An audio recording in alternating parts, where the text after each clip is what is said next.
Tampa Bay is like no place else. Wait, you can't recycle the bag. You have to throw it away. Proper recycling keeps it that way for everyone. Bags tangle in machinery and can bring sorting efforts to a halt. No bags. Trash the bags and keep our recycling program moving forward. No, Mom, look. No plastic bags. Do your part to keep our recycling bag-free. Trash the tanglers or return them to participating retailers. For more information, visit tampabayrecycles.org. Flossing in the morning is a really great way to keep your teeth healthy and start the day. But when you're through, here's what you do. Throw it in the trash, don't flush it. There's a problem lots of people don't know, called sanitary sewer overflow. A condition buried deep in the ground, inside a pipe where bad clogs are found. It's a problem we can all help solve. So throw it in the trash, don't flush it. Baby wipes, bandages, cotton pads, paper towels, dental floss, clog up bad. Medicines.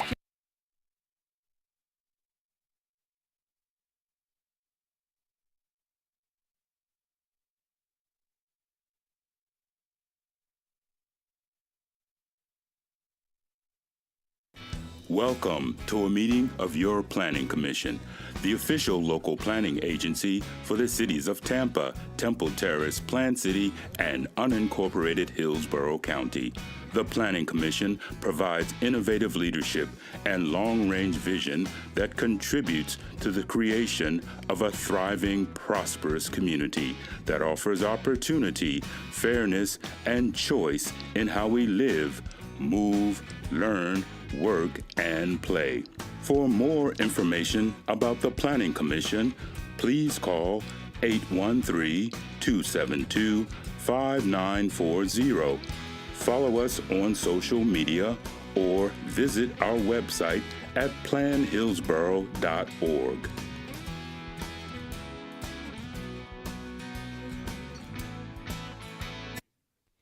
Welcome to the February 11th, 2019 public hearing of the Planning Commission on Tampa Comprehensive Plan amendments. We thank you for attending this meeting. Your comments and participation are encouraged. If you will, please sign the register at the rear of the room and turn off any devices that may be a distraction. If you wish to address the Commission on a specific amendment, we ask that you please complete the appropriate public comment sign-in sheet at the rear of the room now. When addressing the Commission, please begin with your name, address, and speak directly into the microphone. For those of you who are not familiar with our process, the meeting will be conducted as follows. The agenda item will be introduced. Staff will give their presentation with a 15-minute time limit. The applicant will be given the opportunity to make a presentation with a 15-minute time limit. Following presentations, members of the public may address the Planning Commission when recognized by the chairman. Public comment will be heard for 3 minutes per person. The applicant will be afforded a 3-minute period for rebuttal or response. Planning commissioners will then ask questions. Public comment will be closed. Then upon a motion, a second, and discussion, a vote will be taken. Roll call, please. Good evening. Powell? Here. Dix? Here. Green? Present. Joseph? Here. Kress? Here. Marino? Here. Willman? Here. Thrower? Wilds? Here. Dickerson? Here. Rodriguez? Here. Dowdy? Here. Thank you. You have a quorum. Thank you. We'll begin with City of Tampa 18-16 Future Land Use Map Amendment, presented by Jennifer Malone. Good evening, Commissioners. Jennifer Malone with your Planning Commission. I'm going to present on the Map Amendment 1816 in the City of Tampa. This is generally located in the Central Tampa Planning District. More specifically, you're going to recognize it as the University of Tampa. I have an aerial here. This is Kennedy Boulevard. And then I have North Boulevard, which kind of runs right through the campus. This is all a portion of that University of Tampa campus. We have the river and downtown. This is Willow, and then the railroad tracks on this side. This is a privately initiated amendment, and it is a regular scale amendment because it's over 10 acres, so it is subject to state and regional review. It's about 15.77 acres. There are 3 categories: regional mixed use 100, urban mixed use 60, and then recreation open space, and that would all go to the public, semi-public, to give the campus a unified land development designation. So we took some site pictures. I went back to college for a day, and we took some pictures of the campus. All the pictures I'm going to show you are of the subject site portions that are being changed on this map amendment. So this is the corner of North Willow Avenue and West Kennedy Boulevard. This is North Willow Avenue facing east. And then on this next picture, you can see that where the railroad tracks are and a little bit of the campus in the distance. So that kind of gives a little bit of a perspective. This is the intersection of West North A Street and North Edison Avenue on the campus. I have the faculty parking lot at North Boulevard and West Kennedy Boulevard. So this is North Boulevard, right here's the side, and then West Kennedy is in the distance. And then this is the Edison building, which is on North Boulevard, and I'm facing north, kind of right in the middle of the campus. Oh, excuse me, I'm so sorry, I don't know what I did. There we go. This is an adopted future land use map. The campus is the blue, which is that public, semi-public. I have the green, which is recreation open space. The last picture I showed you of the Edison building is actually right here. So we're right on North Boulevard. And then this is the urban mixed use 60 in that lighter purple, and then the regional mixed use 100 in that dark pink. And this is Kennedy again. The parking lot I showed you at Willow with the railroad tracks was this little portion right here, that triangle. And if approved, this would change the whole campus to have a unified land development designation of that public, semi-public, which is the blue. Currently, when we take all of the density and intensity for the categories and add them all up, the potential is about 1,000 units and about 2 million square feet. If approved, the potential would be that the public, semi-public does not have a cap for their floor area ratio or their density. So it's guided by the surrounding land development pattern. So this would allow the University of Tampa to expand as it needs to under that public designation. And that's really for these government-owned facilities. We did find it consistent with the comprehensive plan. As I said, the public, semi-public, future land use designation supports public uses, which includes colleges and universities. The Central Tampa Planning District is the primary urban employment and cultural center. As I'm sure you're aware, there's a long history with the University of Tampa. The building, parts of it were built in 1891. They moved to this campus in 1933, so there is a long history of the University of Tampa being a part of Tampa and the community fabric here. I would just note that the comprehensive plan does encourage non-residential uses to remain sensitive and compatible to the surrounding neighborhood, which is in our policy direction within our plan. But staff did find this consistent with the adopted comprehensive plan, and I'm available for any questions. Thank you. Thank you, Ms. Malone. Would the applicant like to speak?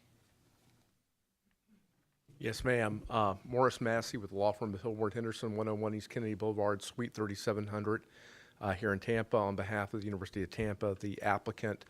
As Ms. Malone described, what we're trying to do is bring the future land use for the entire campus into consistent, be public, semi-public. Here's a survey of the areas that are being subject to the amendment, and you can see in crosshatched is the campus, the portion of the campus that is already public, semi-public, and then the darker gray area is the area that has different future land use categories now. These are properties that the university has acquired over the last several years. Some of them are already included in the PDA for the university already. Some of them are not. We are undergoing an amendment to the PDA with this comp plan amendment that would include all this, so we'll be under the same plan development plan zoning-wise. While the future land use does not have any limits or caps, I do want to make sure the Planning Commission is aware that the zoning does. The zoning has a limit on the total enrollment at the university. It has a limit on the height of buildings. It's 120 feet. It has required setback and buffering requirements. It requires that we comply with the Kennedy overlay with some minor exceptions, one of which is to try to preserve a grand oak that is right there, so we may have to set back a little bit further than you normally would. So those would be addressed in the zoning, and that the development of any vacant property that we've acquired here would be consistent with the development of the campus. So I'm here for any questions if you have any. Thank you. Thank you. Is there any public comment on this item?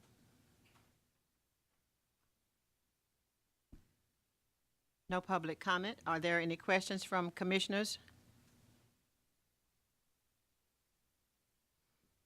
Well, I will entertain a motion. Commissioner Green. Thank you, Madam Chairman. I move for finding of TA Comp Plan Amendment 18-17 consistent with the comprehensive plan of the City of Tampa. Just- It's 18, 16? Oh, 16, I'm sorry. Okay. 16.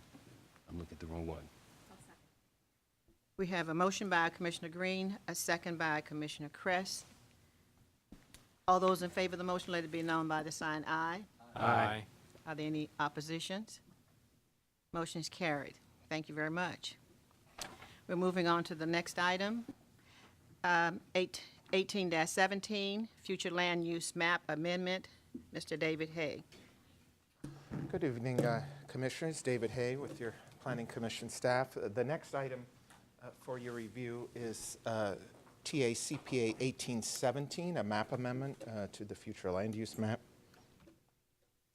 The subject site is located within the West Shore Planning District.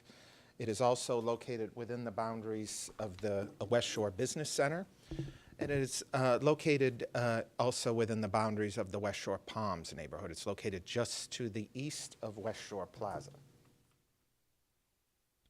Here we have the aerial. The subject site, of course, is outlined in yellow. This is North A Street. This is West Shore, Kennedy to the south. This is the Walgreens that's on that northeast corner. Then, of course, this is West Shore Plaza. This is the Intercontinental Hotel, and then you have commercial to the south along Kennedy. The West Shore Palms neighborhood has been transitioning over the last 20 years. It is transitioning more to a townhome multifamily neighborhood. There are still some single-family detached residential, though, located within that neighborhood. A little background on the subject site. It is privately initiated. It is small scale. The site is approximately 0.2 acres in size. Currently, the future land use designation on the site is residential 35. The applicant is seeking a land use amendment to go to that community mixed use 35 future land use category. Now we'll take a little tour around the subject site. We're on North A Street looking north. The subject site is right here on the left. This is actually an office building. There's a sign you can see right off the frame there. Here we're still on North A. We're moving further slightly west down North A. This is the subject site. There is an alley in the back with some townhomes, and then there's the Florida Blue office building is to the left. Here we're looking east down North A Street. The subject site is out of frame to the left. This portion of North A is mostly office uses. There is the Walgreens. This is the parking lot for Walgreens to the south, on the south side of North A. Here we turned around. Now we're looking west down North A Street. The subject site is right here on the right. We're looking toward West Shore Plaza. And this is the Walgreens directly to the south. There's a better picture of it to the south of the subject site. Now we're moving to the rear or the north side of the site. This is the alley that's located back there. It's looking east. These are the garages associated with the townhomes located to the north. And this is the back of that office building that we saw in the first picture. And the subject site is right here. Here's the currently adopted future land use map. You can see the subject site and the properties to the north and east are all that dark brown color representing the residential 35. Immediately to the west and south is that regional mixed use 100, the most intensive category outside of downtown Tampa. South along Kennedy and toward the east, this light purple, it looks like, light pink color, that's the urban mixed use 60 future land use category. That's a lot of commercial uses. The West Shore Palms neighborhood, the majority of it, east of Trask, is at that residential 20 future land use category. And then further south of Kennedy, that yellow is the residential 6. That's the single family detached land use category. If this proposed future land use map amendment is approved, you can see the subject site has turned that light, I guess, lavender color, the community mixed use 35 future land use category. The impacts of the proposed change currently under the residential 35, the site can be considered for 7 dwelling units or a total of 5,325 square feet. Under the proposed community mixed use 35, the maximum residential remains the same at 7, but non-residential square footage increases to a maximum 17,424 square feet. The impacts of the proposed amendment, it would allow for that additional square footage. It would also allow the introduction of the general commercial zoning district, and always under that community mixed use 35, the non-residential square footage can be considered for non-residential, of course, or residential, whichever is more beneficial for the applicant. On to the agency review. You are all well aware we seek input from our partner agencies throughout the city, county, and the region, and none of them raised any concerns regarding the proposed request. We did receive one comment from Hillsborough County Schools stating that both Coleman Middle School and Plant High School do not have adequate capacity. It should be noted that this is not a concurrency determination. A concurrency review will take place prior to the preliminary plat or site plan approval. They just provided those comments in the record. Planning Commission staff reviewed the comprehensive plan and found that the proposed request for the community mixed use 35 future land use category would be consistent with the adopted policy guidance within the comprehensive plan. Your Planning Commission staff found 2 main areas of consistency. The first is that the city's comp plan promotes a mixture of uses, especially within the city's employment centers. It also encourages infill development, especially residential, within our employment centers. So based on that policy direction, Planning Commission staff recommends that the proposed map amendment be found consistent with the goals, objectives, and policies of the Imagine 2040 Tampa Comprehensive Plan. That concludes my presentation. I believe LaShawn from the city is present. Their finding was similar to ours. They do not have any presentation, but we are available if you have any questions. Okay. Thank you. Thank you. Is there any public comment at this time? Oh, the applicant, I'm sorry. Didn't see her. Good evening, Commissioners. My name is Gina Grimes. I'm with the law firm of Hill Ward Henderson, 101 East Kennedy Boulevard, Suite 3700. I'm here tonight representing Zukovsky USA. They are the owners of this property. And as you heard, our current comp plan category is residential 35. And the zoning on the property is PD. It was a PD that was approved back in 1981. And based on that PD, it allows for a very low intensity office use. It was approximately 3,000 square feet. Our proposal is to amend the comp plan from the R35 to the CMU 35, the commercial mixed use 35, to allow for a larger office development to be built at that location. And possibly another use that my client is looking at is AC storage. Both of those are going to none of the detailed work has been done on those. Any redevelopment, this is a vacant site, so any redevelopment is going to have to go through a rezoning to take that PD for the small office to whatever the proposed rezoning would allow for. And at that time, staff would be able to evaluate it more closely and determine whether or not it would have any impact to any of the adjacent uses. The reason that we think that this comp plan amendment is appropriate, first is from a planning standpoint. As you saw from the maps that David showed you, and I'm going to go over here to the Elmo.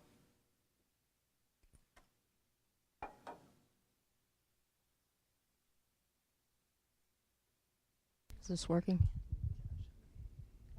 Okay. As you saw from the maps that David showed you, this is the proposed comp plan map. So in this big heavy purple that you see all to the west of West Shore, somewhat to the east of West Shore, along I want to zoom out a little bit. Can you zoom out? Zoom out. Okay. You can see there's a heavy line of the dark purple. That's the regional mixed use 100. That's, as David said, it's the most intensive comp plan category in the city of Tampa other than downtown. Along Kennedy, you see the urban mixed use, which is the next most intensive category. And then in here you see the brown, which is mostly residential. And what I wanted to point out is why we think that from a planning standpoint, this is an appropriate comp plan amendment, is the transition issue. When you have a very intense comp plan category like this, the most intense, you typically see a transition down to less intense comp plan categories. I've circled here in red the commercial mixed use categories, and you can see the various different categories and their FAR limits, whereas the current comp plan is the R35 all the way up here. So you have a dichotomy of an R35 with a 0.6 comp plan category immediately adjacent to RMU 100, which has a 3.5 comp plan category. So typically what you want to see is a more appropriate transition, and we think the commercial mixed use, which has a 2.0 FAR limitation, is a more appropriate transition from the regional mixed use to the residential 35 and then the residential 20 to the east of it. Another reason we think that the comp plan amendment is appropriate is based on the existing development and uses. The property is located in an area that is clearly commercial. This is the existing land use map, so you see all the blue commercial. Even on the same block as the subject property is located, it's all commercial up and down to the east and to the south. It's only to the north where you see that there is some residential. It's across from, as everybody knows, across from West Shore Mall, which is a very intense retail area. But I'd like to show you some of these pictures and point out some things that David touched upon. Here's the first picture, which shows the property basically standing right on the property line. And as you can see, the vacant property right here is immediately adjacent to a parking lot that is the back of house for an office that's on West Shore Boulevard. Again, he showed you the existing next door office. And as he showed you, as you go down the street east, you can see that there's more offices in here along West Shore, along North A Street. To the south, looking directly across the street from, this is the front of the property, looking directly across the street, they're looking directly across the street to the back of the Walgreens. And as you can see, in front of the subject property, you even have delivery trucks going in and out of there. I think the only area where you see the subject property is located adjacent to residential uses is on the north. But you can see here's the alley, as David pointed out, that runs east-west, and this is the subject property right in here. I would note that these garages here that are the backs of the townhomes to the north are what are going to be facing the back of the subject property, the back of the potential office development. So we think that there's this adequate buffer of the alley, and then it's also the rears of the residential units, which would diminish any impact that the office may have on the residential.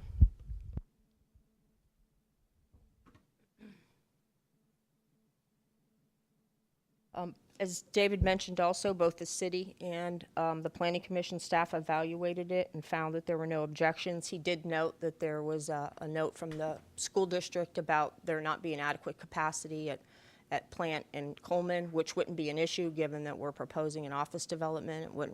It wouldn't generate any residential or students for that matter, so it would be consistent or would not be an issue with respect to the one notation that was made by the school district with respect to this. So with that and with the positive recommendations, we would ask that you also recommend to the Tampa City Council that it's consistent with the Tampa Comprehensive Plan.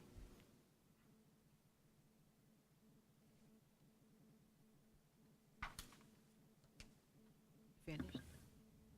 Thank you. We'll have public comment now.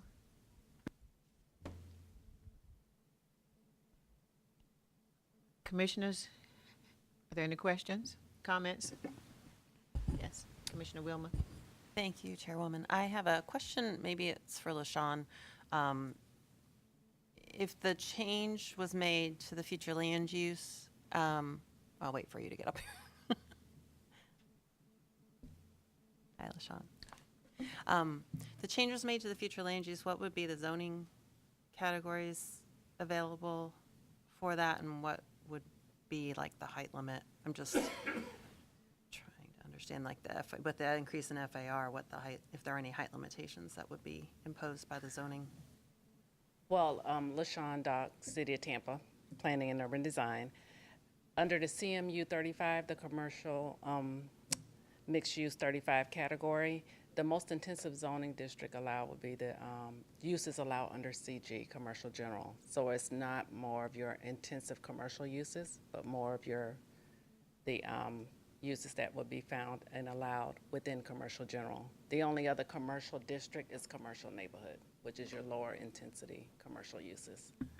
So is, under the current land use designation, of the R35, it would not allow for as much of a mix of a commercial use under R35. Under the R35 designation, this property just happened to be zoned PD, plan development, so it was rezoned with the site plan development approved on it. But to increase that intensity and allow for more commercial uses, you need a higher comp plan category. Okay, so but the R35, would that allow neighborhood commercial? Neighborhood commercial.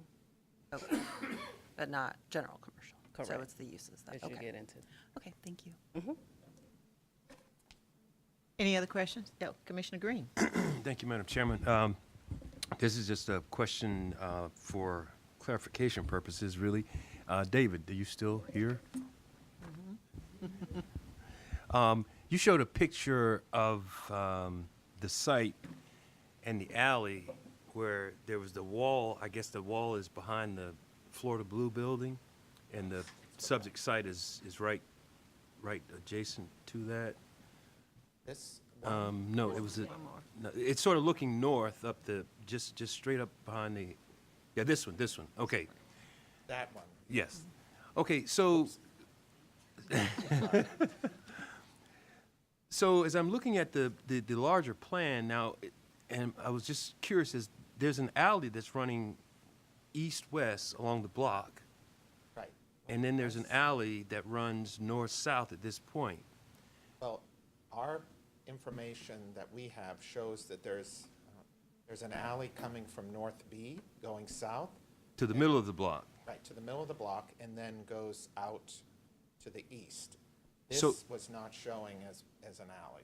So is that part of the subject property, or is that is part of the subject? This Gene, is you're part of the you're sub- nodding. Yes, So, okay. this is not an unimproved alley, it was just showing that it's the property line right up Okay. somewhere in there. So I'm assuming that was vacated years ago or whatever, and it's now in private ownership. Possibly, Okay, yeah. all right. Okay, that's what I was curious about, because I didn't know if it looks like there was an alley still there, but I just wasn't sure. Not when you look at the map, the only real alley is from Is North north B of that. and then out Okay. servicing these garages and the backs of those adjacent projects. Okay. Okay, sure. Any other questions from commissioners? Would someone like to make a motion? Commissioner Dowdy? Thank you, Madam Chair. I'd like to move that the Planning Commission find Plan Amendment CPA 1817 from the City of Tampa consistent with the Imagine 2040 Tampa Comprehensive Plan and forward it to Tampa City Council. It's been moved by Commissioner Dowdy, second by Commissioner Green. All those in favor of the motion, let it be known by the sign aye. Aye. Are there any oppositions? I just saw a light going on. Okay, thank you. All right, then we'll move to our last Tampa 18-18 text amendment by Mr. David Hay.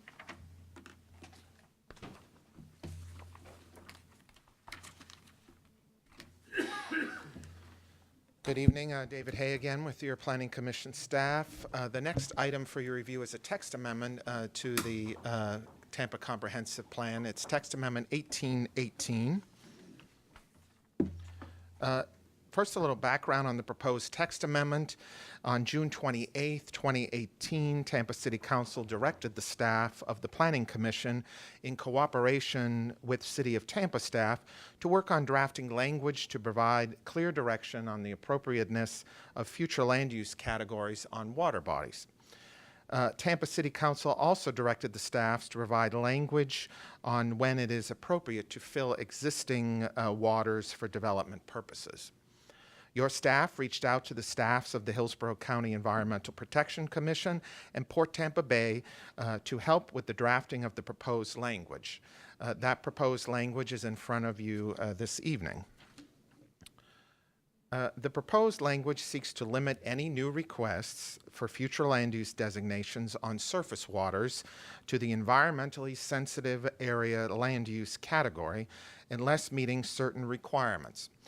Those requirements allow consideration for incidental fill, projects that have an overriding public interest, the allowance for a land use designation if the surface water is part of a man-made water body created after July 1st, 1994, or the surface water impacts are consistent with the overall comprehensive plan. The language also prohibits the fill of surface waters unless meeting certain requirements. Those requirements are similar to the ones I just previously mentioned regarding the land use categories. The language adds definitions for incidental fill, man-made water bodies, and surface waters. Those were undefined in the current adopted future land use plan. It also modifies the existing definition of overriding public interest. Planning Commission staff reviewed the comprehensive plan and found that the proposed language to add additional policy direction regarding the appropriateness of fill consistent with the adopted policy guidance within the comprehensive plan. Your Planning Commission staff found a number of policies dealing with the protection of wetlands, marine habitat, natural areas on lake shorelines, beach and dune system protection, and water quality. The proposed language will further the protection of these areas and will also provide clearer outcomes and expectations during any proposed future land use map amendment process. It should be noted that we did have a workshop with Tampa City Council once this draft language was written. The City Council directed staffs to look at adding a date, which we have done in cooperation with EPC, that 1994 date. They transmitted that language to us for our consideration, and so here it is. So based on all that, the recommendation from your staff is to find TA CPA 1818 consistent with the Imagine 2040 Tampa Comprehensive Plan. That concludes my presentation, and myself, Sean College, and Kristen Moore with City of Tampa Legal Department are all available if you have any questions. I don't know if Kristen, do you have a presentation? No.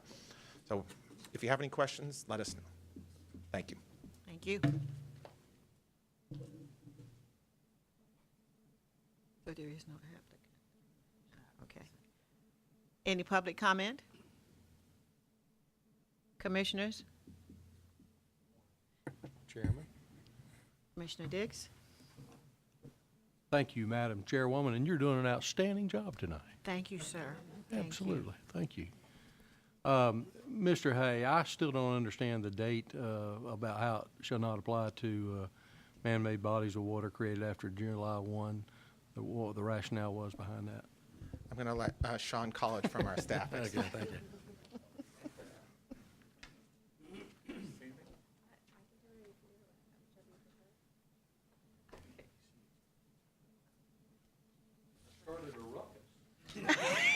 You did.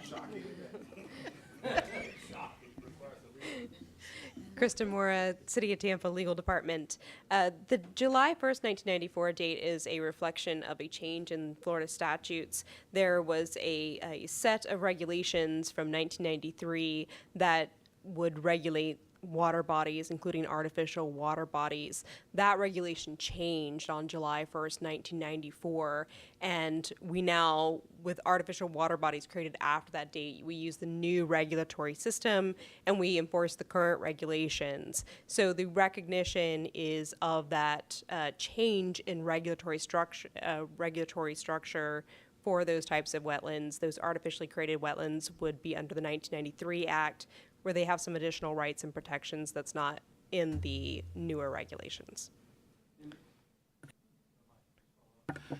And does that mean that because of the newer regulations, that they would be similar in nature to what we're talking about here? Not allowing to have fill? Yes, there are some situations that recognized by the comprehensive plan and EPC regulations, as well as City of Tampa regulations, where wetlands can be filled, but the overall, the set of rules that apply that are our current regulatory structure, of which this is consistent, would apply to those man-made water bodies made after July 1st, 1994. So we're trying to say, here's the current regulations, we're consistent with those, but these ones that are governed by the 1993 law, they might receive a little bit different treatment. Thank you. Thank you. Any other questions, Commissioners? Yep. Commissioner Dowdy? Thank you, Madam Chair.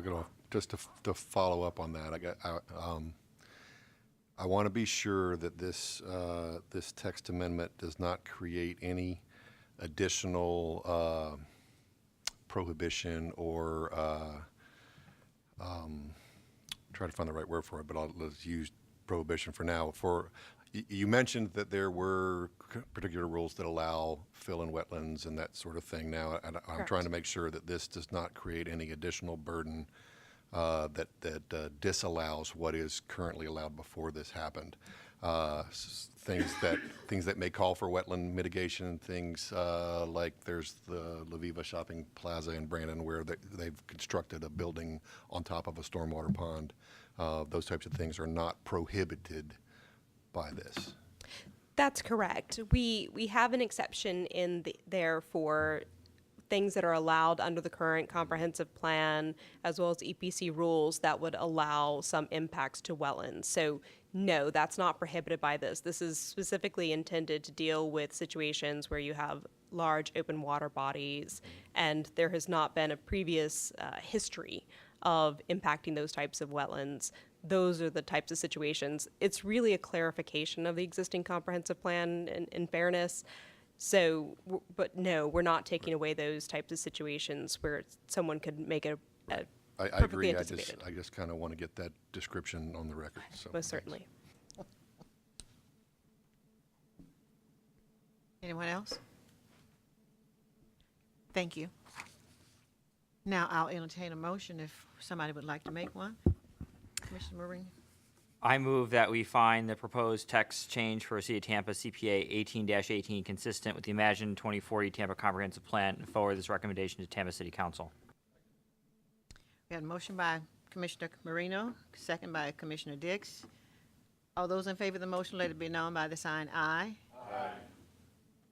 Any oppositions? Motion is carried. The meeting is adjourned. I did that.